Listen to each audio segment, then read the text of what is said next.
Is that our cue? Oh. And a 1, 2, 3. Sibilance. Is that our cue? Oh. Oh, of course you did.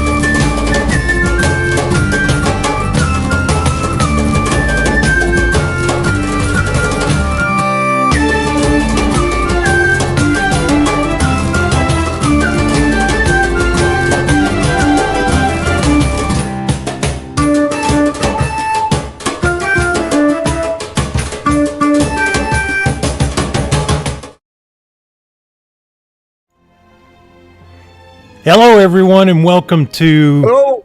Grumpy Old Soldiers. I can still keep trying to say Raw Talk. Get off my lawn. Whatever you kids are doing, stop it. Damn it, Dylan. Damn it, Dylan. Fuck. Can't have nice things. What's up, Brian? Brett, Steve, Devin. Ron Jeremy, who's watching Yeah, Ron's probably watching. or He's sleeping. too busy. Too busy playing tickle better with the nurses. The hot nurses.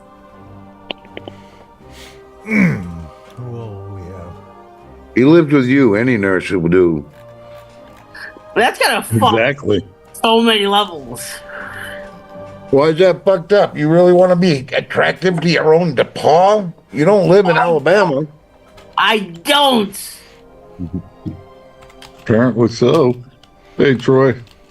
Troy, you Hey, shut Troy. Hey, Troy. Thank you, Troy.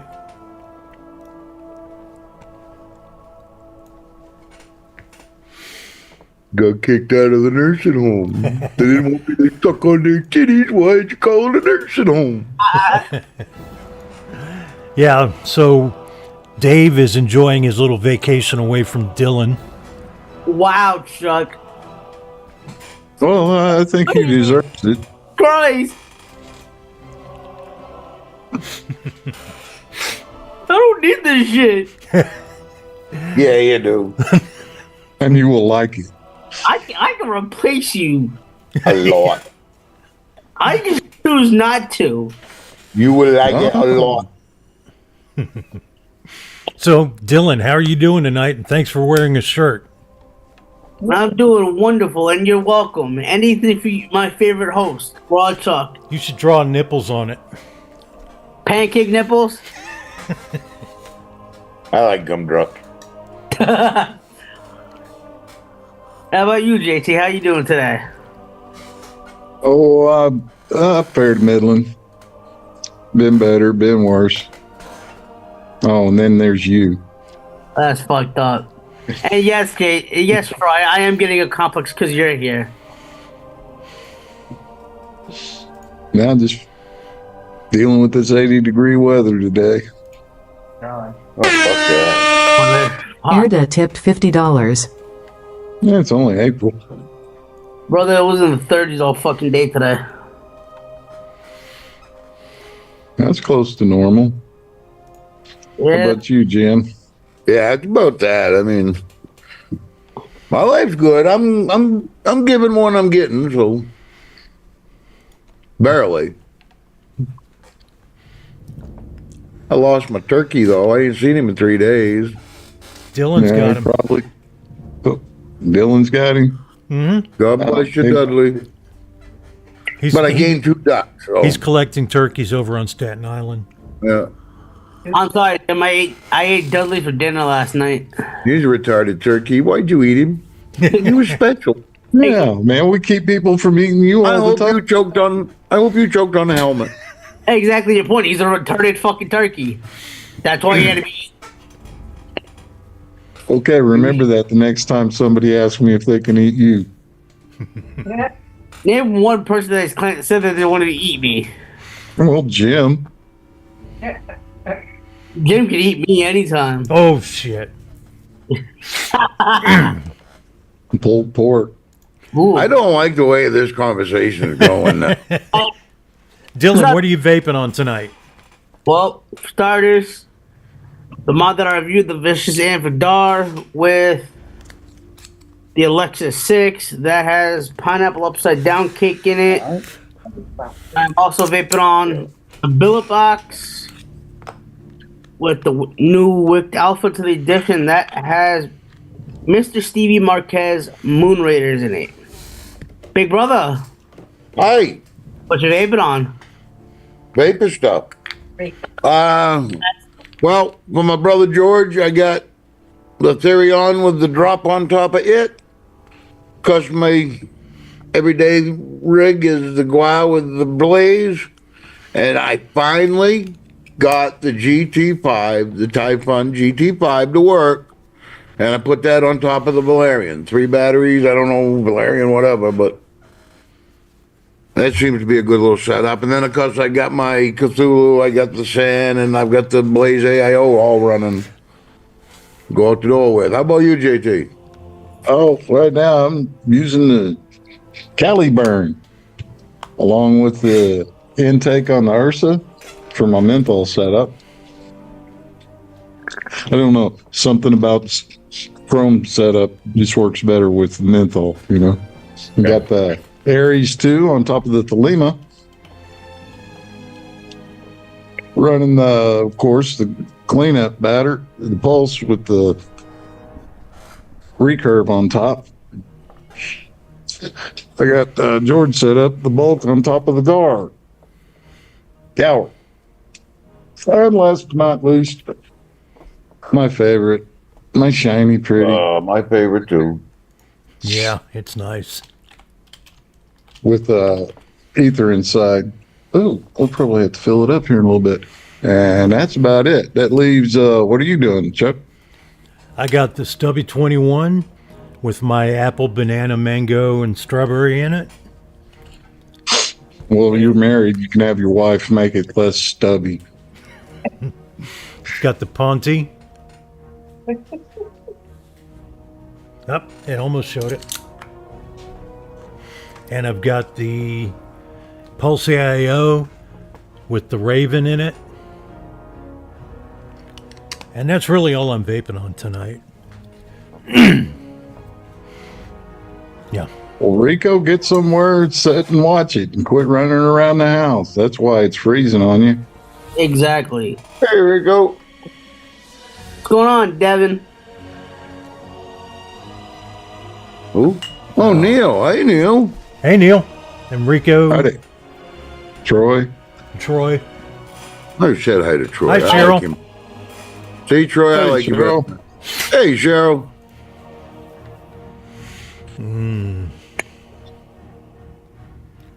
Let's see here. Will Carmelo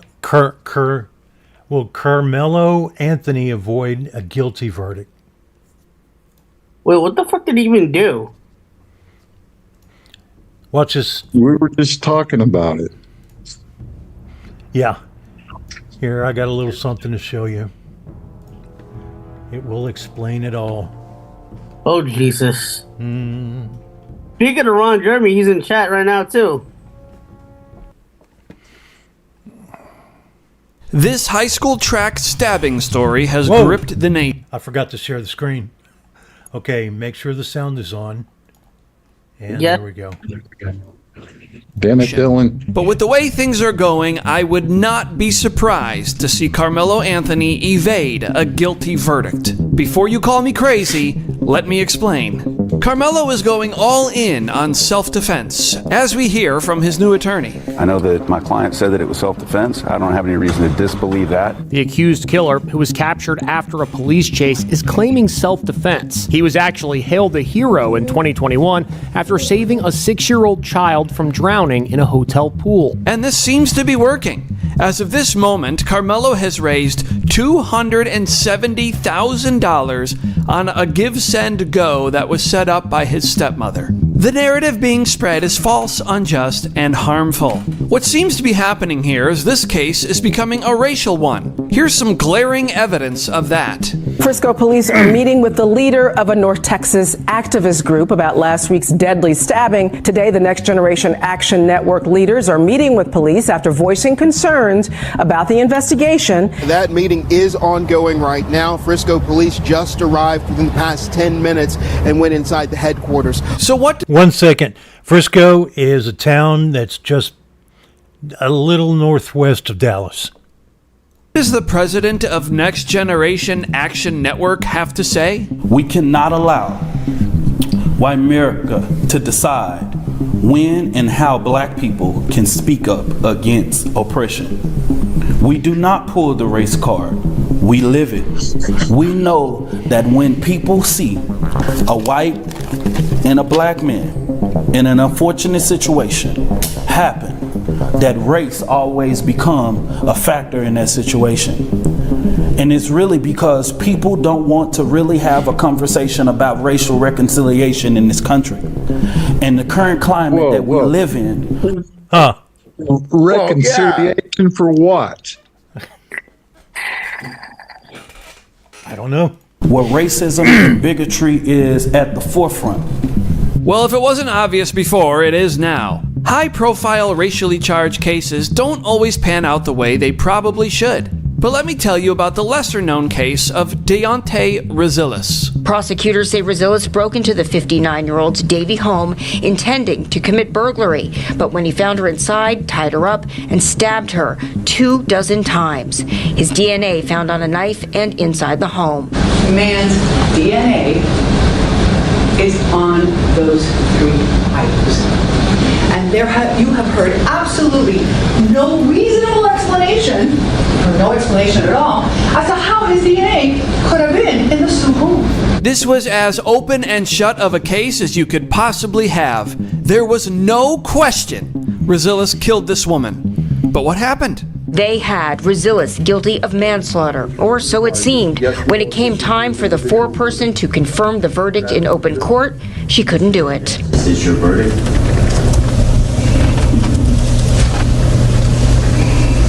I'm staring at the judge and at the clerk, and we're locking eyes, and I'm looking at each of one of them, and they're just waiting for my verdict of either yes, I agree, or no, and I just couldn't, and that's why I said no.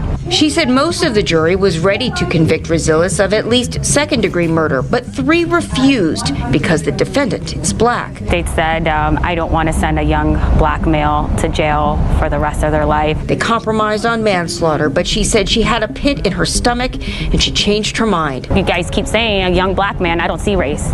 I just see a human being. Yes, it's insane. Luckily, the case was retried and Razilis was found guilty. Now, with this case seeing a sharp divide across the country, all it takes is one kooky, empathetic liberal or racially biased juror, and they will not be able to convict. So don't be surprised if Carmelo Anthony finds a way to dodge a guilty verdict. I guarantee you, he's going to cop a plea. We're going to play out the usual song and dance they do for as long as possible, and then he's going to cop a plea.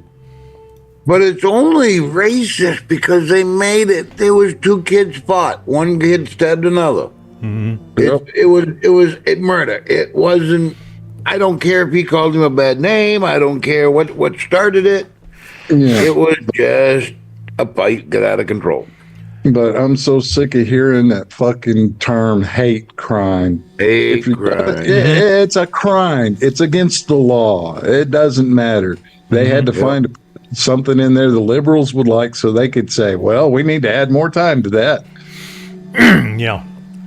Now, to me, having that he had his hand on the knife and was ready to stab the guy before the guy's next move, it hints at premeditation.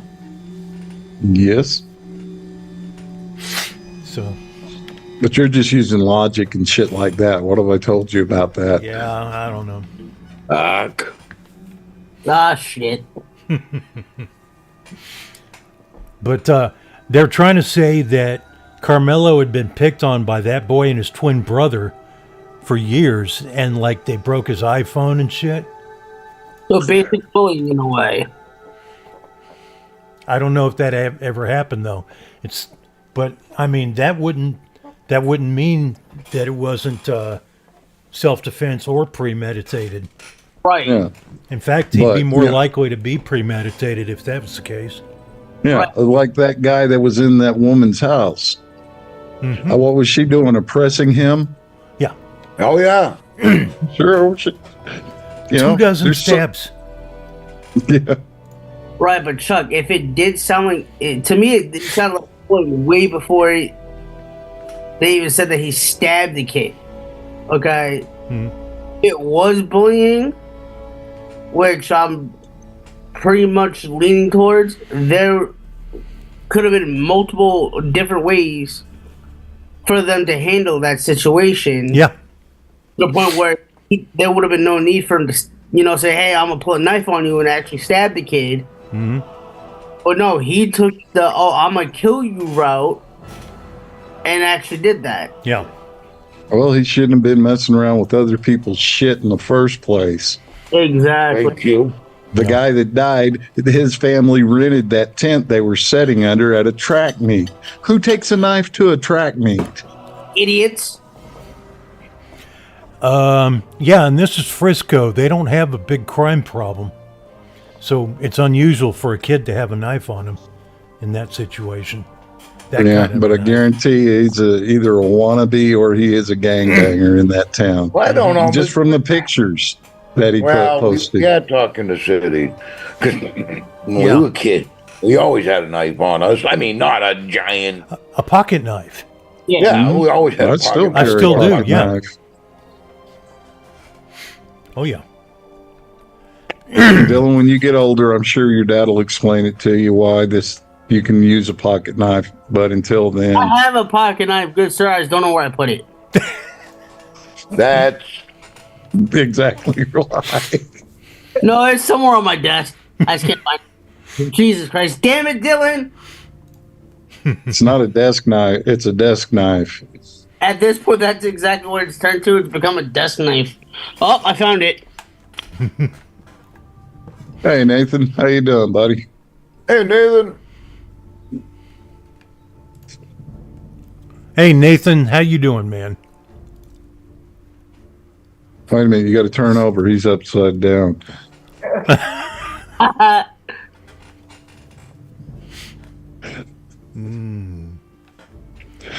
Let's see. Yeah, I'm sorry. They just need to follow the facts on it and get these people away from the damn cameras. Yeah. I agree. Oh, Paris, I know about that. I'm very careful. Hey, Nick. Go on, Nick. Hey, Nick. Tennessee vape tax bill moves forward, sparking debate between youth health and small business. Except for one thing. What? The kids who have vapes, they're getting them online. They're not getting them from a store in the town. Oh, so what they're probably doing with that is they're faking their age to make it seem like they're old enough to buy it. Yep. And then using it online. Yep. You know, like that's never happened before in the life of people. Yeah. Yeah. And they think the best thing to do then is to make it practically illegal to sell anything in the state of Tennessee. I mean, California. So let's take a look at that.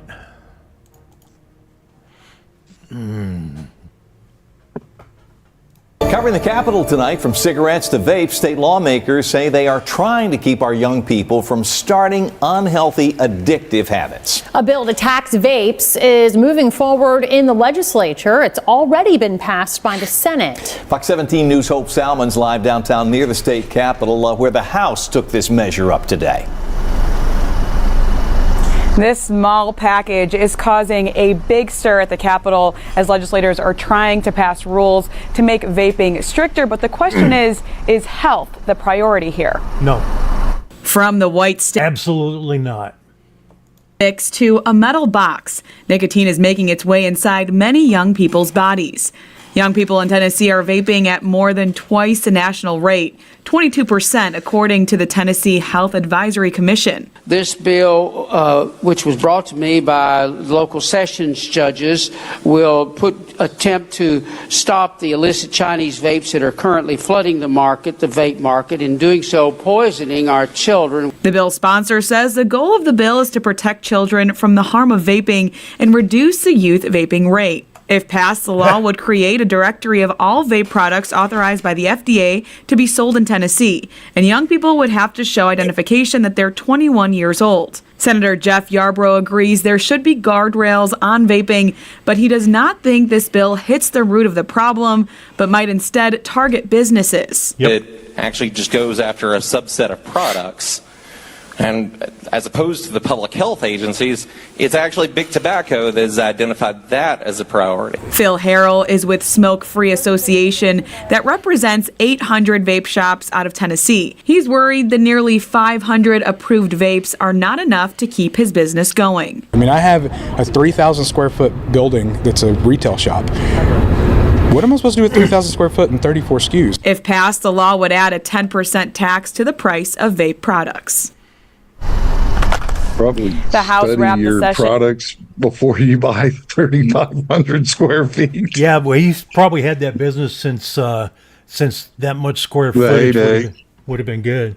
Probably stuck in a 10-year lease or something. Oh, that sucks. Yeah, might be. About 15 minutes ago, and they're going to roll this bill until next week. Reporting live at the Capitol, Hope Salmon, Fox 17 News, your Code Red station. Yeah, except that teen vaping is at an all-time low because they raised the age to 21. All right, man, now you're using facts to ruin the narrative.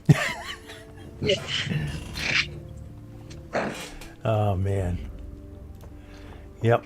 And I think somebody in their legislature actually got to mention that it's big tobacco targeting these businesses.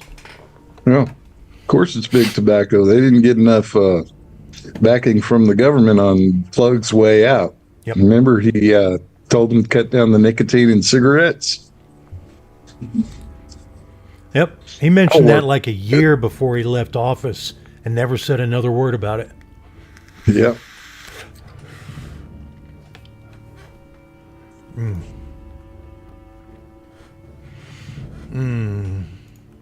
Oh, here's a fun one. Study proves violent TikTok ideology is spreading to real world. Let's see. Unmute. Make it full size. Hit share. Double click on that. There's sound. Elon Musk. Let's assassinate some motherfuckers. It's just TikTok. It's just social media. Nope. The insane ideology is officially spreading throughout society.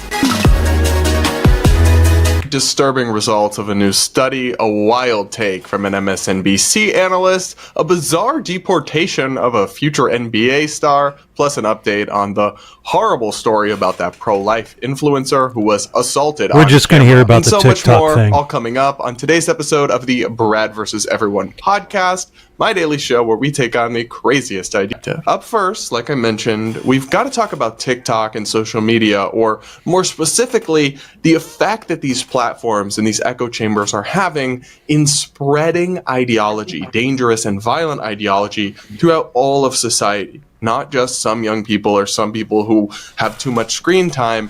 People often hit me with this. They say, well, why do you talk about TikTok? Or why do you waste time on reacting to these influencers? Because it's in the name.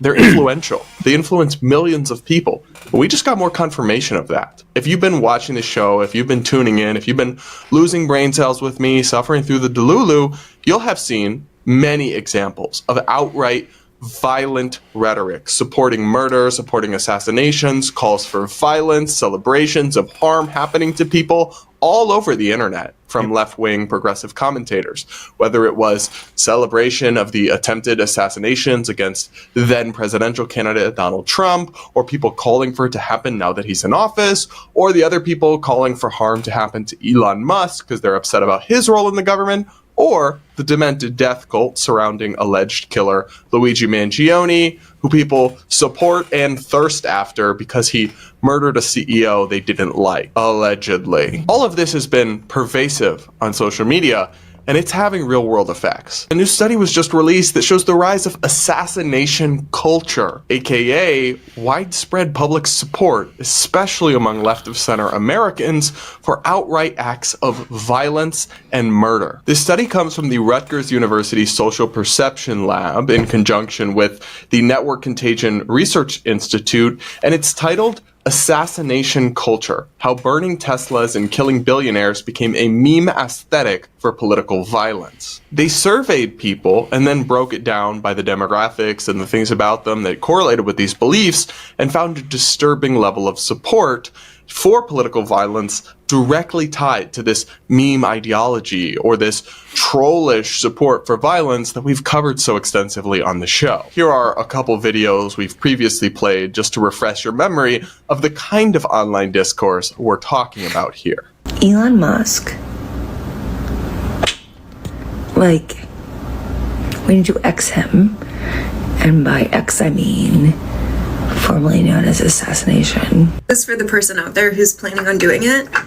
You know, the thing that we all wake up every day hoping we'll see in the news, and we're like, man, no one's done it yet. Keep going.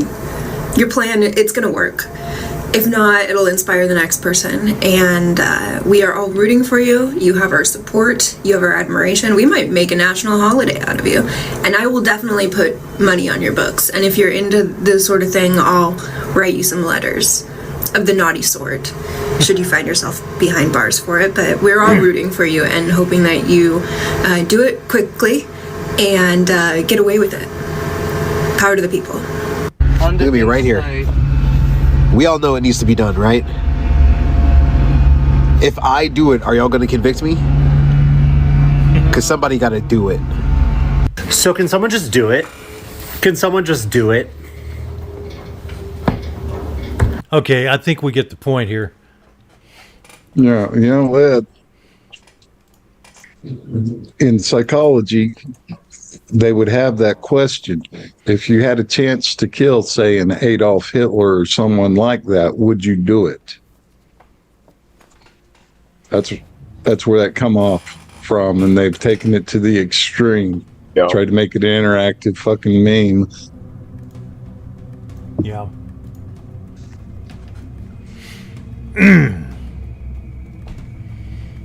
Yep. But, you know, that's the problem with people allowing their little clique to turn into an echo chamber. Yeah. Used to be every village had an idiot. We found out there's more than one.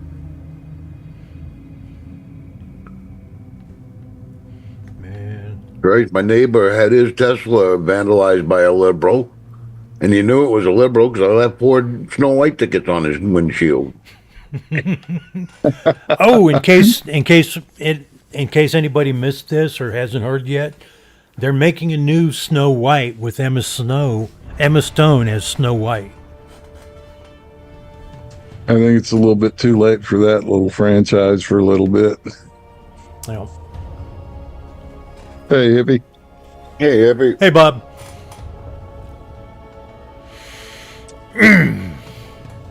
Yeah. Oh.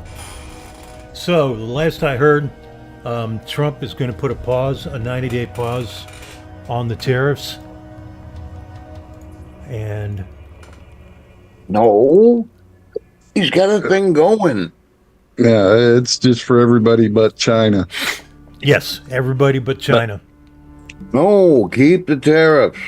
Stand firm. We can suffer for a little bit. Yeah. Man, I think you're just prejudiced against penguins, Jim. Oh, well, them little fuckers need to pay their share, too. Damn it.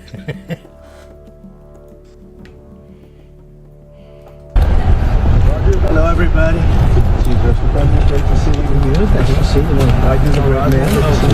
Hang on, this is the wrong one. Okay, but notice right there in that picture, Yeah. Nobody's checking their watch or looking around or trying to, not make eye contact with him. Or pop up in a bunny suit. Yeah, yeah. Nobody's following him, ready to guide him this way, that way. Yeah. I kind of I expected don't see any that. marks on the road. I am so used to seeing a president being led around by somebody. Hang on a second. Ryan, is this the car? This is the car. Yep. Ryan from last year. After this, I got a shorter video by Caroline Levitt talking about it. Pretty amazing job we've done. Pretty amazing. And this is the team behind it here. Interesting. Nice to see Thanks for having us. everybody. We have a very special day for a lot of reasons, actually, if you really think about it. But this is a day because Roger Penske's a great friend of mine. I've known him a long time. He received a few years ago the Presidential Medal, highest award in the country outside of the Congressional Medal of Honor. It's sort of the civilian version of the Congressional Medal of Honor. And I watched him win his 18th Indianapolis 500. And now I just said, did you win 19? He said, well, actually, we won 20. He won 2 more since then. So that was like 5 years ago, and he won 2 more since then.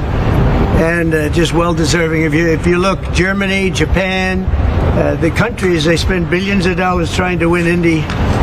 And I guess they do it sometimes, but not much. But he's done it 20 times, Phyllis. So he must know something about cars and racing. And keep in mind, in the car races, every event that they have that has anything to do with cars and mechanics, they learn shit that they apply to our everyday driver cars.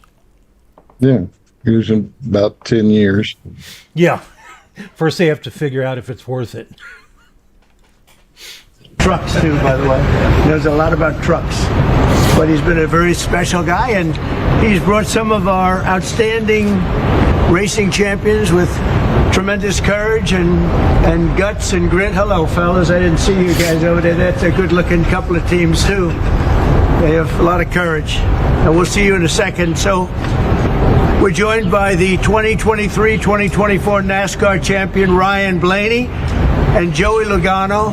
That's really fantastic, fellas. That's great. That car going, like as an example, on average, how fast would you About 190. About 190, you can have it. I don't want to go, but 190, that's fantastic. And on a straightaway, you'll go how much? About 190, 200. About 190 to 200. Well, it takes a special genetic, you know that, right? It's genes. Not only it's genes, really, because most people couldn't do that. Very few people could do it. The 2023 and 2024 Indianapolis 500 winner, Joseph Newgarden. Hey, Joseph.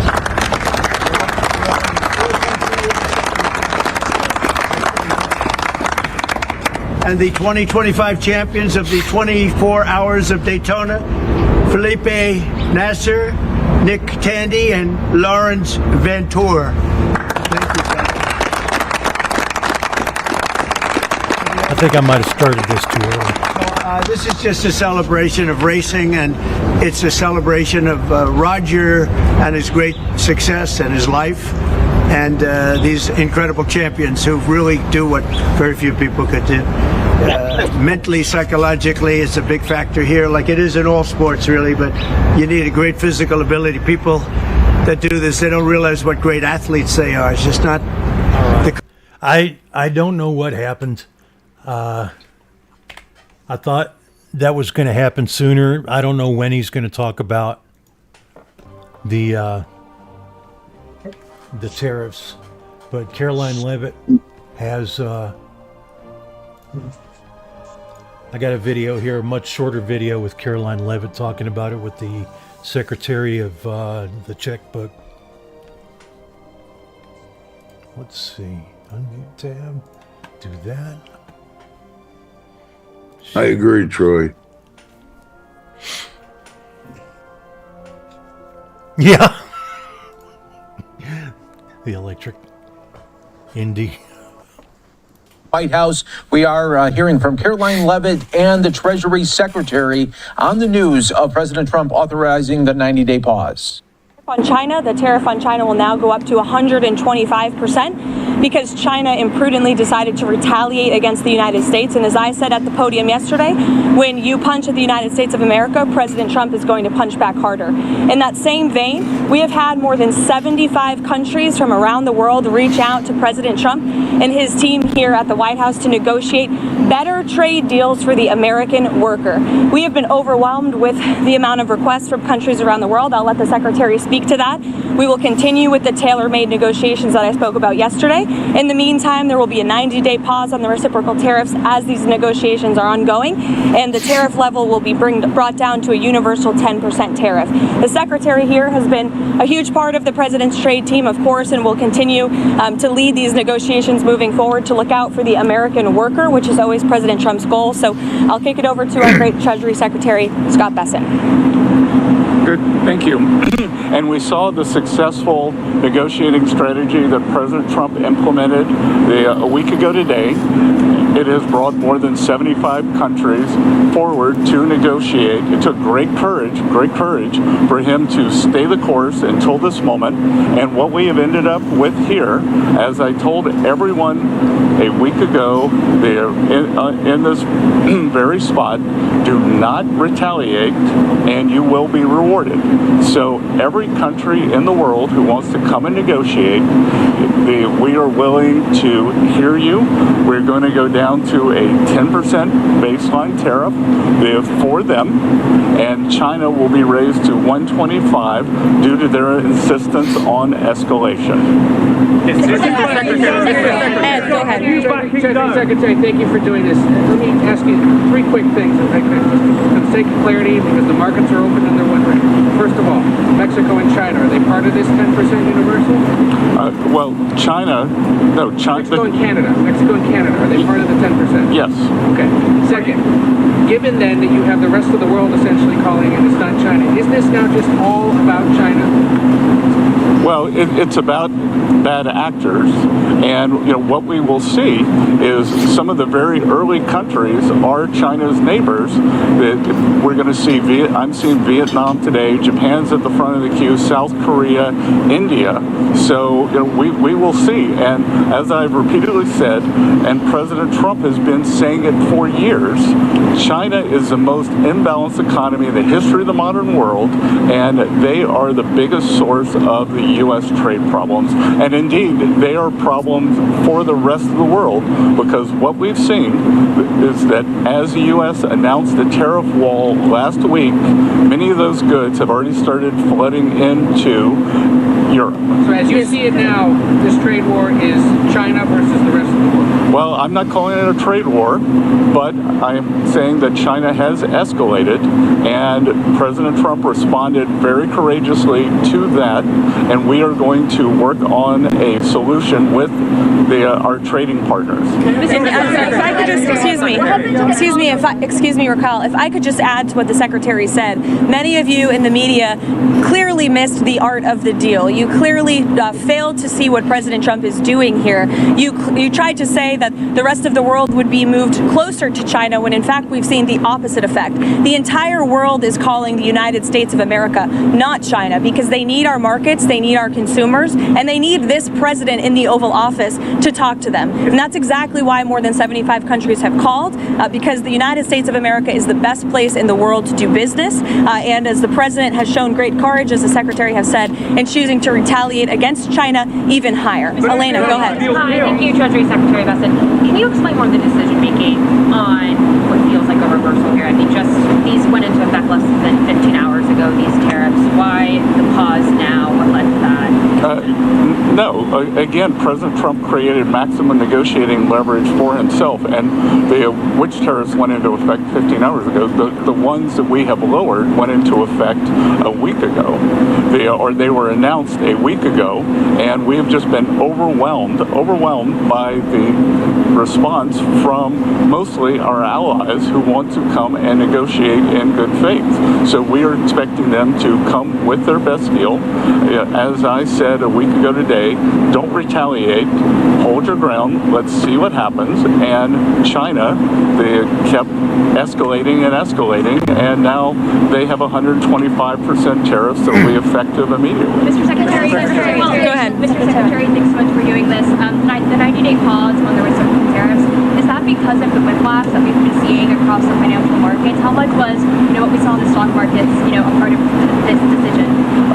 No, it's because because of the large number of inbounds, we've had more than 75 countries contact us, and I imagine after today there will be more. So it is just a processing problem. Each one of these solutions is going to be bespoke. It is going to take some time, and President Trump wants to be personally involved. So that's why we're getting the 90-day pause. Mr. Secretary, Mr. Secretary, there was a tweet that you and Secretary Logitech were in the Oval Office with the President talking about this. Can you talk about what that conversation was like and what you guys said to one another that led to this decision?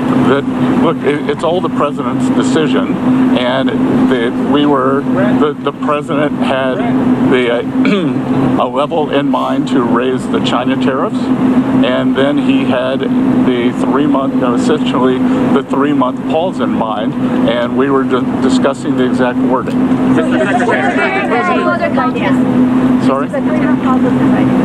Of course. It's the president's decision. It's the president's decision. It was the president's decision to wait until today. And again, as I've said in the past, no one creates leverage for himself like President Trump. Mr. Secretary. Shelby, go ahead. Mr. Secretary, what does the president want to see by this, I think it's July 9th deadline to keep things paused? Is it just trade barriers coming down, or is it more than that? These are trade negotiations, but if countries want to come and offer other things, I talked about yesterday that we are thinking about a big LNG project in Alaska that South Korea, Japan, Taiwan are interested in financing and taking a substantial portion of the offtake. But again, in essence, that is trade because it will decrease the trade deficit that we have with those countries. So everything's on the table. Mr. President. Secretary, a clarification on the pause. What happened to those countries who just had 10% baseline tariffs, like Brazil and others? Are they still going to have this 90-day pause? Because you were saying that there will be a tariff of 10% for others. So what happened to those who just had a 10%? Yeah, that's going to remain. And do you call this an embargo to China? Pardon? You call this an embargo to China, a trade embargo? I'm not sure what you mean by the word embargo. 125% tariffs, like those, and then impose 84%. Isn't this an embargo? Well, it's not. It's China's decision that we have the deficit with them. They sell us almost 5 times what we sell them. So again, I think it's an own goal by China. Mr. Secretary. Okay, that's enough of that. Oh shit.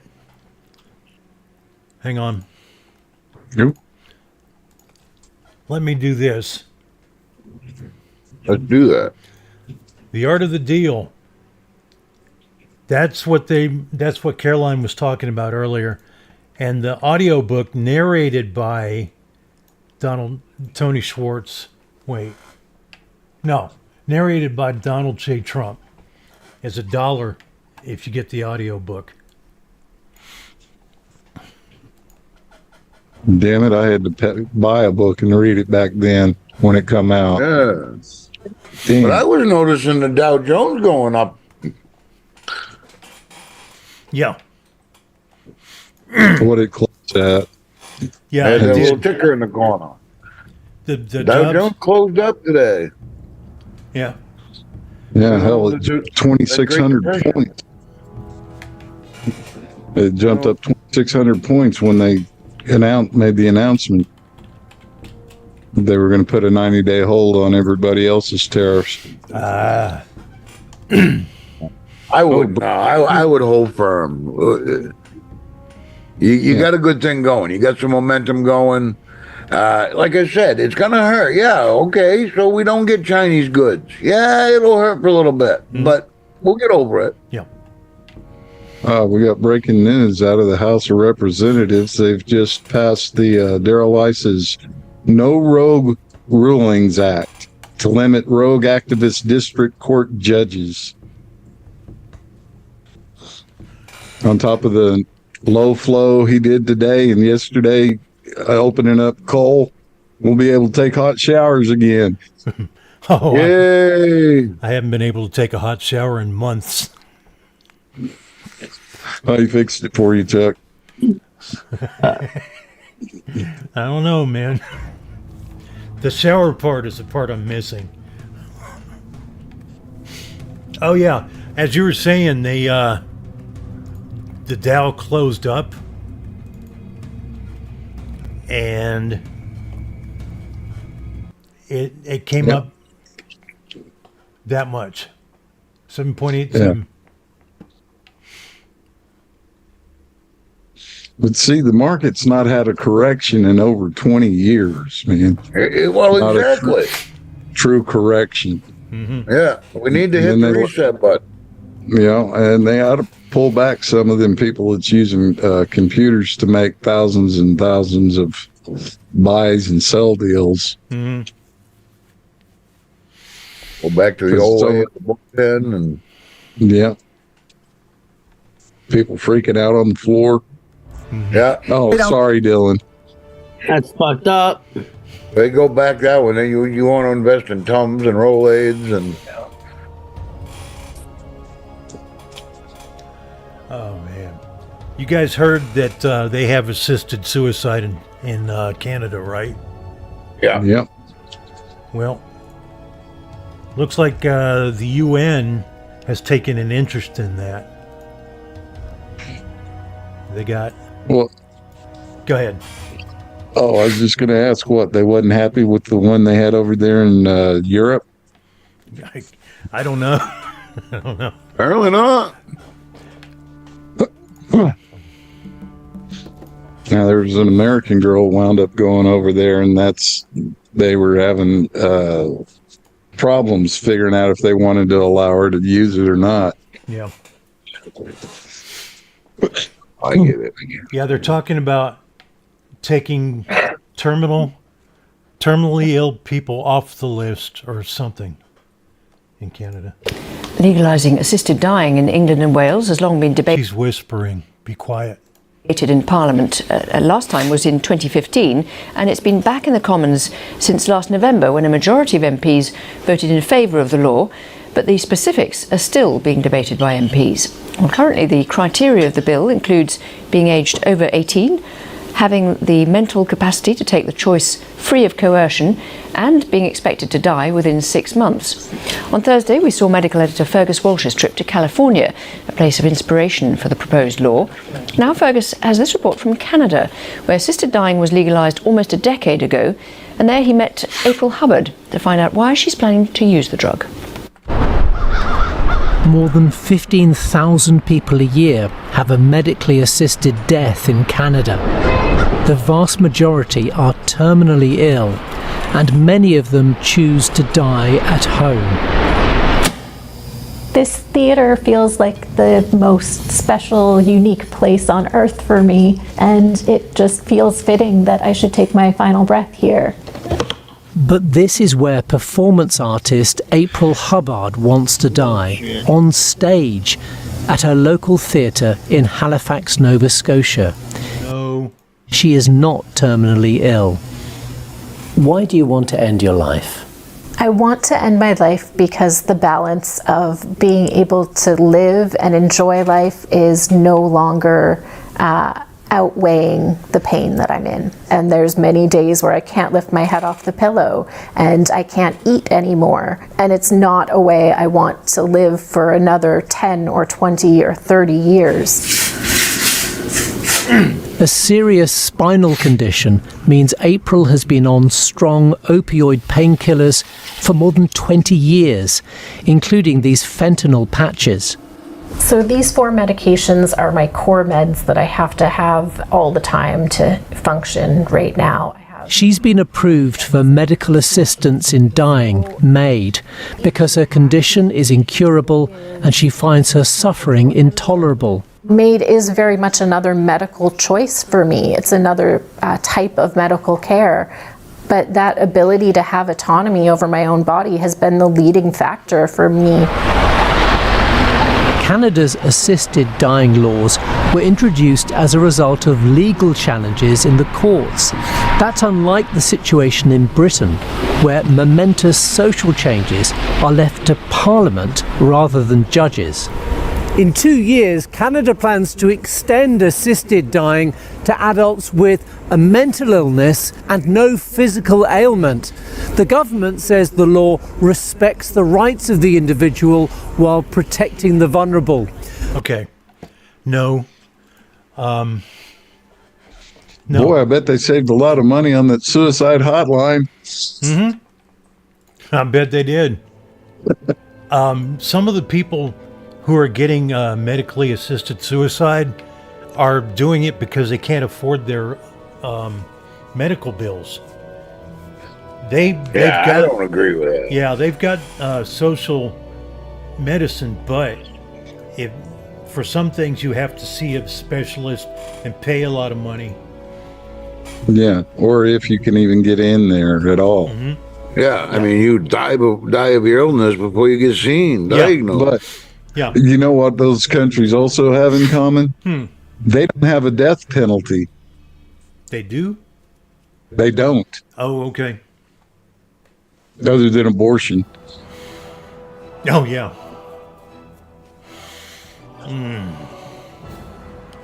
Yeah, Brett, I have to agree with you there. Well, you don't have to if you don't want to. That's true, Troy. As a matter of fact, they want to add mentally ill to that list of people who can do that. And it's like, wait a minute. If they're not able to stand trial, they can't make that decision. Yeah. Yep. I don't know, man. But I don't agree. Simply because I wouldn't do it. I don't care how much pain I'm in. As long as I can change the channel on the TV or surf the internet, I'm good. I'm that guy that thinks, well, if I die today, they'll find the cure tomorrow. Yeah. Yeah. Yep. What about old Sonny Hostin running her mouth today? Oh, I missed that. What'd she say? She claims black people and women can't get an ID to vote because Democrats, black people can't get cars. Oh. No, not racist at all. She's my age. She I should wouldn't know tell better. anybody. Maybe you can send her to Canada. Yeah. Okay. Saw that.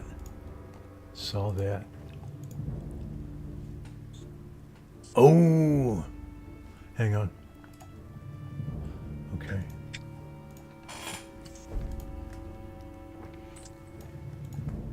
So, Ukrainian refugees in the States have been told to flee America in a terrifying email. Yeah. You know,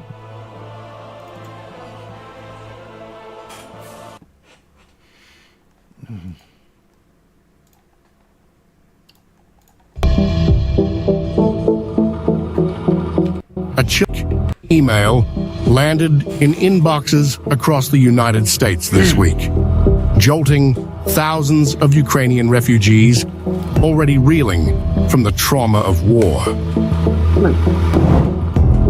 It is time for you to leave the United States. The message read, "The threat deepened. The federal government will find you."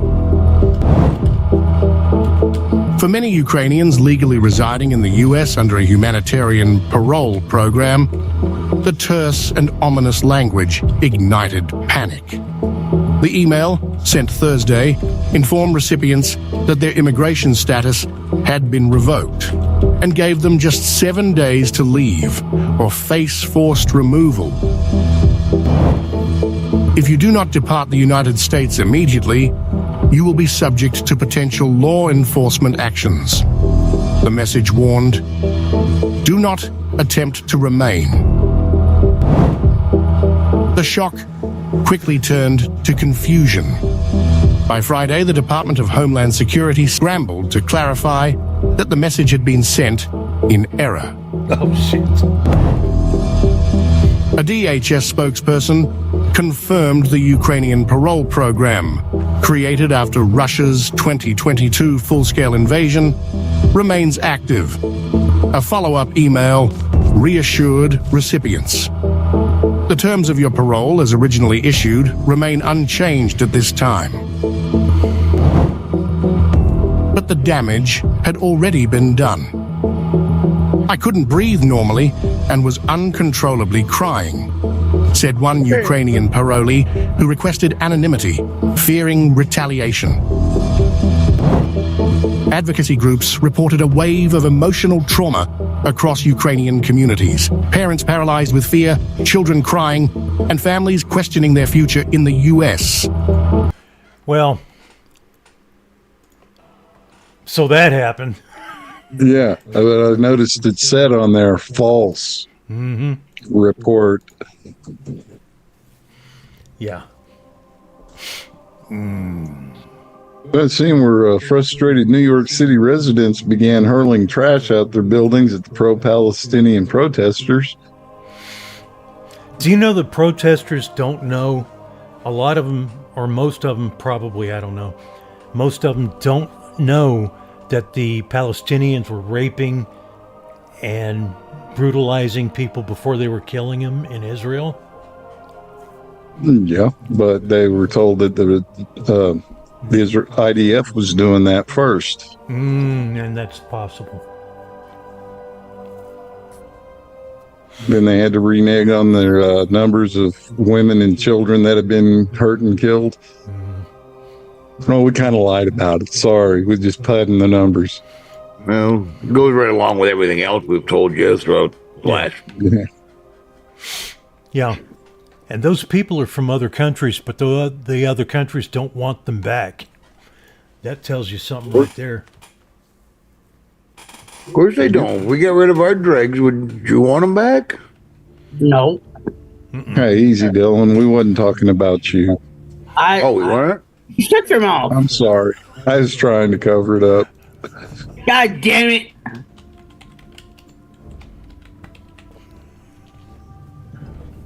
Oh, man.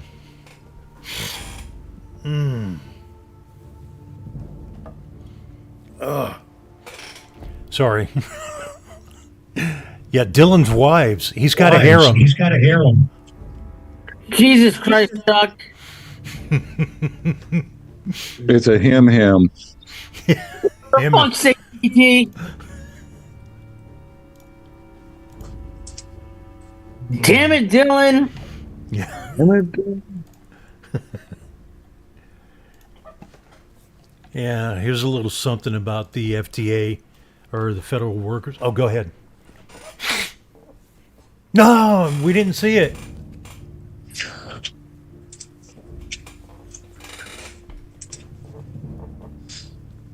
Oh. Yep. FTA employees face abrupt firing, sparking confusion.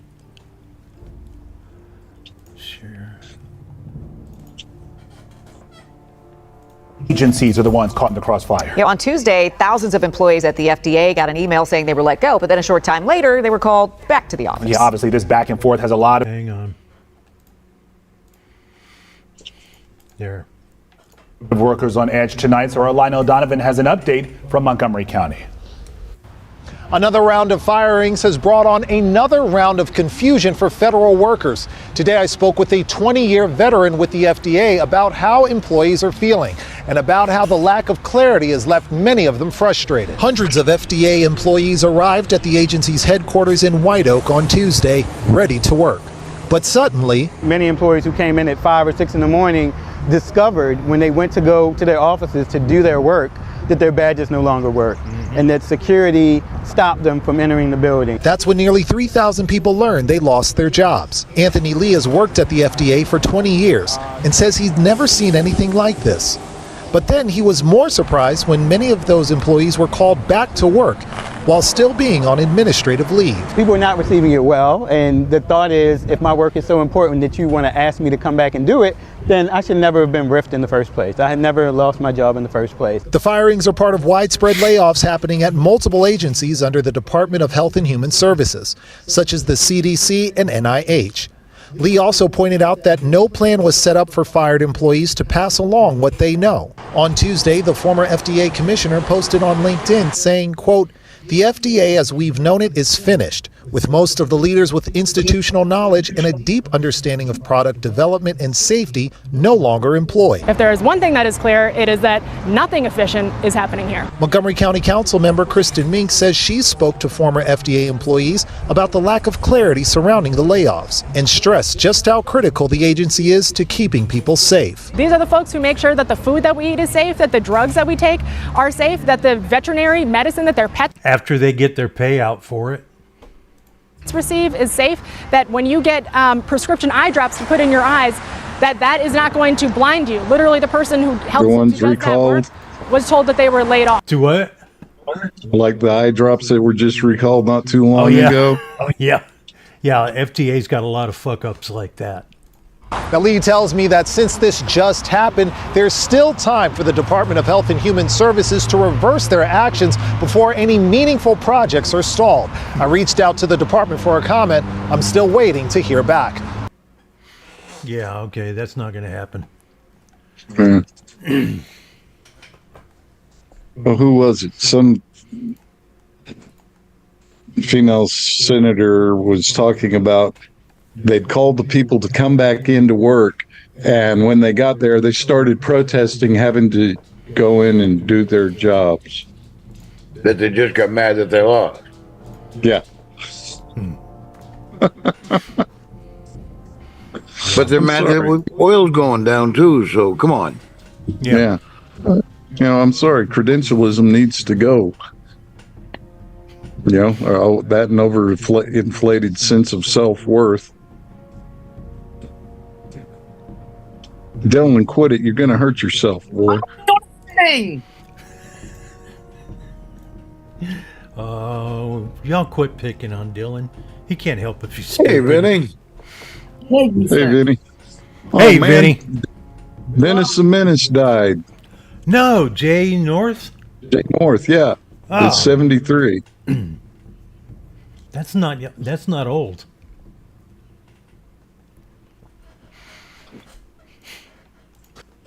It's all right. Mr. Wilson's been dead for a long time, so. Oh, yeah, that's true. Yeah. So he's got nobody to torment anymore. Let's bring in now the Federalist Elections correspondent, Brianna Lyman, along with journalist Batya Angar Sagar. Wait. This is about private sector added 155,000 jobs, which was much more than expected.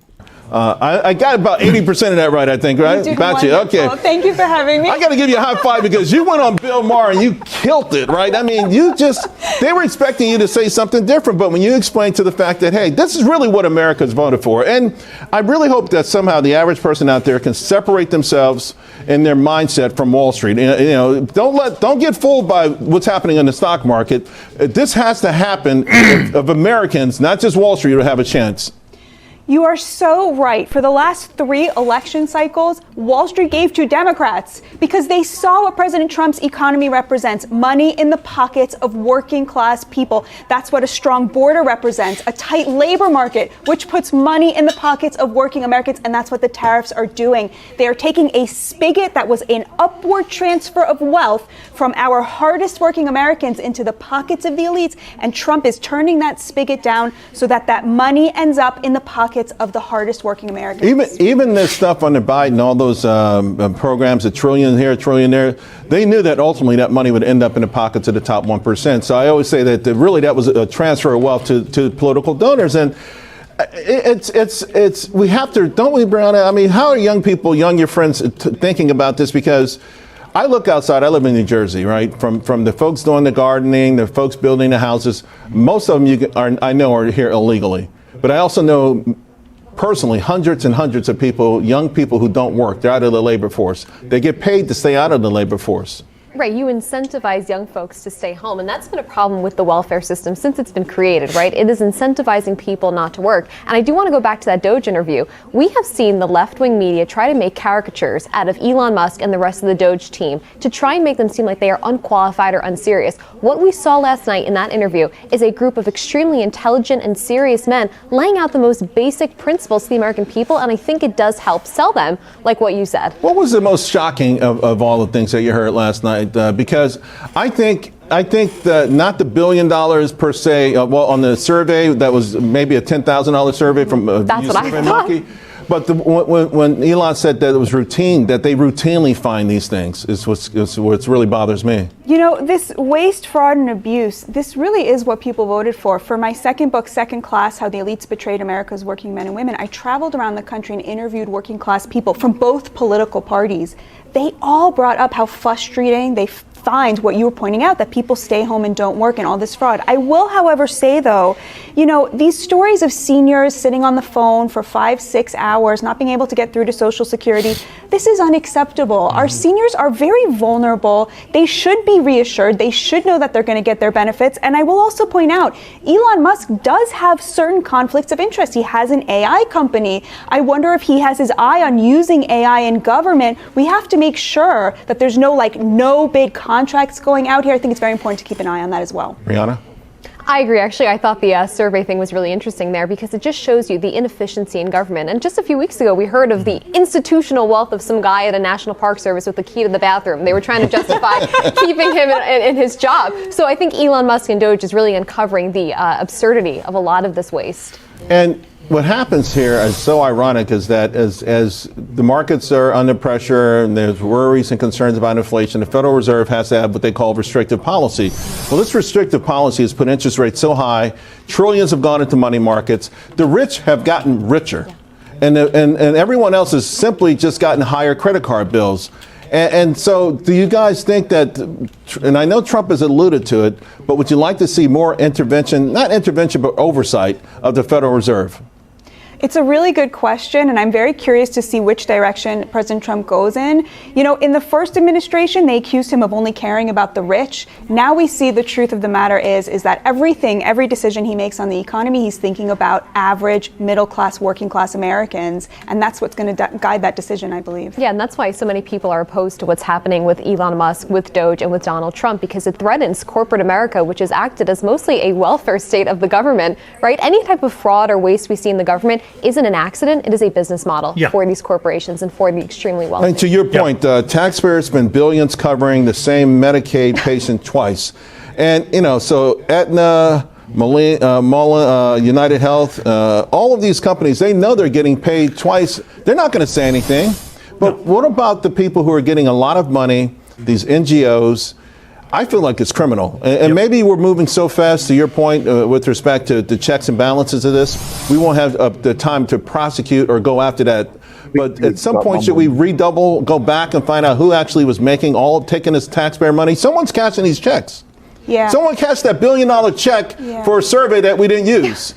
I mean, the NGO industrial complex, right? This is the funding mechanism of the Democratic Party. And so a lot of the decisions that seem totally incomprehensible from the Democrats, the open border, for example, you look at why are they making these decisions? NGO industrial complex, Soros, all of the money in that party is pushing them to make those decisions. And unlike President Trump, they simply cannot marginalize their donor base. Okay, that's enough of that. I'd like to butter her buns sometime. What's her name? The older one is Batia Unger Sagan. The other one's Maria something. The one with the gorgeous eyes is Maria. Well, they both had gorgeous eyes. I don't know. Anyway, hey, Jim, do you have a joke for us? Good one. Hey, but okay. So this lady, she goes up to her husband and she goes, honey, do these jeans make my ass look fat? He goes, you promise not to be mad at anything I say? She goes, of course. He goes, I fucked your sister. Oh, man, that's hard. Ah, shit. Well, everyone, thanks for coming out. And I appreciate you. I'll try to make the show more interesting in the future. And anybody who wants to join us in Zoom can do so. Follow this link. And thank you. Thank you very much. Don't be a dick. Yeah. Very prayer for America. God bless. Stay classy, everybody.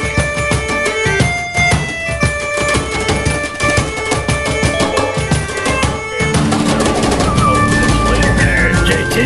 Hey, Brian. How you doing, bud? How we doing, Jim?